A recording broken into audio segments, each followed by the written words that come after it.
안녕하세요. 네오젠과학학원에서 고1 통합과학을 담당하고 있는 박결 강사입니다.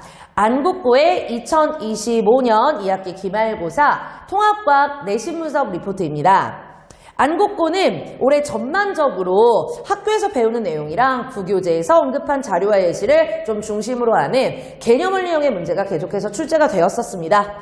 난이도가 높은 편은 아닌데 학생들이 고등학교 시험 유형에 익숙하지 않다 보니까 모두 고르는 그런 기역, 니은, 디귿 이런 유형들을 어려워해서 1등급 컷은 예상보다 높지가 않았습니다. 1등급 컷이 늘 80점대 후반에서 90점대 초반이다 보니까 학생들이 제가 느끼기에는 타 학교와 비교했을 때 난이도가 조금 떨어지는 부분들이 분명히 있었는데 학생들이 매우 시험을 어렵게 느끼는 것 같습니다. 2학년 때 난이도가 굉장히 급상승하는 과목들이 있기 때문에 안국고 학생들은 이 부분을 좀 철저히 대비했으면 좋겠습니다.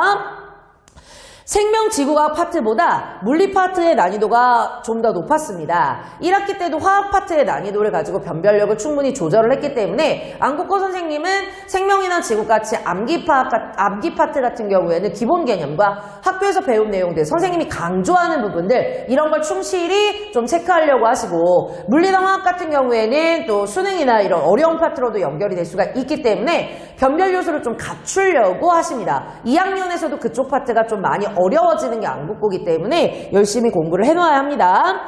그리고 안국고 이번 문제가 좀 문제가 여백이 없이 굉장히 빽빽하게 출제가 되어서 읽을 때 약간 압박감이 들었다라고 아이들이 얘기를 합니다. 전체가 아무래도 객관식 문제고 논술형 문제가 좀 없다 보니까 부분 점수로 가릴 수가 없어서 문제 하나당 배점이 좀 컸고 그래서 이런 경우 이제 실수를 한두 개씩 하면 갑자기 점수가 뚝뚝 떨어지기 때문에 등급 컷이 좀 낮을 수가 있었습니다.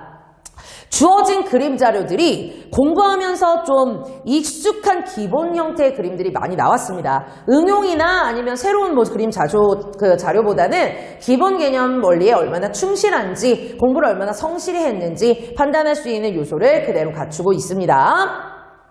1번부터 9번까지가 생명과학, 그리고 10번부터 15번까지가 지구과학, 그리고 나머지 문제가 물리 파트로 구성되어 있습니다.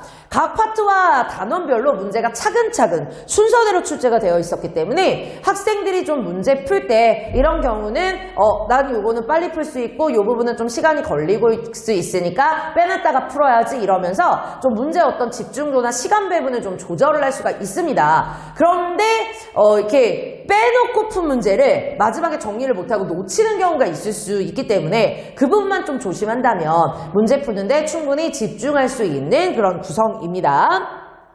물리가 에너지 전환부터 전자기 유도 그리고 발전, 열 효율까지 굉장히 좀 이렇게 가지고 있는 소주제가 많았습니다. 범위가 넓다 보니 문항수도 굉장히 많이 차지를 하고 있습니다.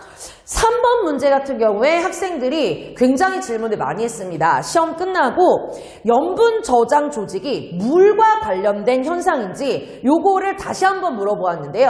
요 부분 같은 경우에는 학원에서 연습을 시켜주었던 전구책이나 또는 기출문제들에 다 있었습니다. 그래서 학생들이 그때 좀 질문을 한 친구들은 이 선지가 요거랑 관련된 거구나 하고 정확히 알고 갔기 때문에 오히려 안 틀릴 수 있는데 좀 예시들에 대해서 대충 읽고 설렁설렁 푸는 학생들 같은 경우에 간과할 수 있었어서 전혀 모르고 있었던 학생들도 있었다라고 얘기를 합니다. 그래서 학교 선생님께서 제시를 해주신 이 생태계나 또는 지구과학 파트나 이런 분들의 예시들은 좀 꼼꼼하게 체크할 필요가 있겠습니다. 10번 문제 같은 경우에 실험으로 제시한 온실효과랑 지구온난화 문제입니다. 내용은 좀 쉬운데 주어진 자료 제시를 정확하게 잘 읽고 풀어야 하는 문제입니다. 수능 유형은 이렇게 지식적인 부분도 있기는 하지만 새롭게 어떤 그래프라든지 그림 자료를 주어서 그거를 해석하고 지식을 넣을 수 있도록 판단하는 요소들이 좀 많기 때문에 이런 문제 유형에도 익숙해질 필요가 있습니다. 11번 같은 경우에 지구 열수지 평형 문제입니다. 이번 지구과학 파트에서 모든 학생들이 가장 어려워하고 걱정했던 문제들입니다. 안국고 같은 경우에는 기억 보기가 직접적인 어떤 수치 계산이 아니라 비교형 문제로 나왔습니다. 이걸 학생들은 더 어려워합니다. 더하기 빼기에 의해서 정확하게 산술적으로 정답이 나와가는 경우에는 추리가 오히려 쉬운데 이 뭐 A와 B를 더하고 C와 D를 더하고 뭐를 뺀 값이 같으냐 누가 크냐 이런 부분들을 하는 것을 오히려 문자 계산을 물리 쪽 파트에서 굉장히 어려워합니다. 그래서 지구과학에서도 이렇게 비교형의 산술 계산이 나올 수가 있으니까 물리 파트는 더 열심히 공부를 해야겠습니다. 그리고 태양과 지구복 사이 에너지의 파장 개념이 배우는 학교도 있고 안 배우는 학교도 있었는데요. 배우는 학교들에서는 이걸 구체화시켜서 낼 수도 있었기 때문에 학원에서는 자세히 설명을 해줬었습니다. 이 부분을 간과하고 넘어간 경우 아예 놓칠 수 있는 문제였습니다. 그리고 12번 같은 경우가 안국고에서 2학년 지구과학 파트에서 엘니뇨는 아니냐를 풀 때 학생들이 많이 틀렸었던 수능에 제시됐던 문제와 비슷합니다. 엘니뇨는 아니냐 같은 경우에는 통합과학에서는 주로 수온 편차로 구분을 많이 하는데요.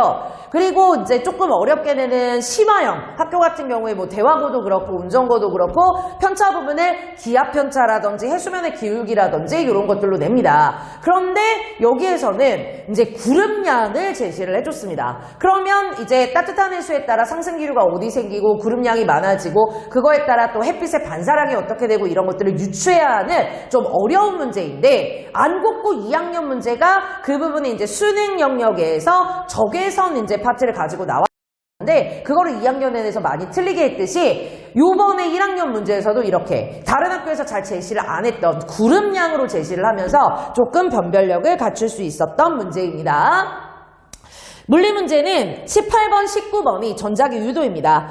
유도 전류의 방향 그리고 뭐 자속 변화 이런 것들이 들어가 있기 때문에 학생들이 제일 어려워하는 물리 파트입니다. 근데 너무 연습을 많이 하다 보니까 예시에 한정성이 있어서 하도 연습을 많이 해서 이렇게 극을 세우고 어떻게 돌리면 이제 유도 전류의 방향이나 자기장의 방향이나 뭐 자기력의 방향이나 또는 이제 뭐 세기나 이런 것들이 어떻게 된다라는 걸 학생들이 거의 암기 수준으로 외우기도 합니다. 그래서 그렇게 비슷한 유형의 문제들이 나왔을 경우에는 연습을 오히려 얼마나 많이 했는지가 점수를 가르게 되기 때문에 어렵다고 그냥 버려두지 말고 문제를 좀 많이 풀어서 자기 것으로 가져가는 것을 좀 연습을 해야 됩니다. 학원에서도 많이 훈련을 하기 때문에 열심히 노력만 한다면 충분히 안국고에서는 좋은 성적을 받을 수 있을 겁니다.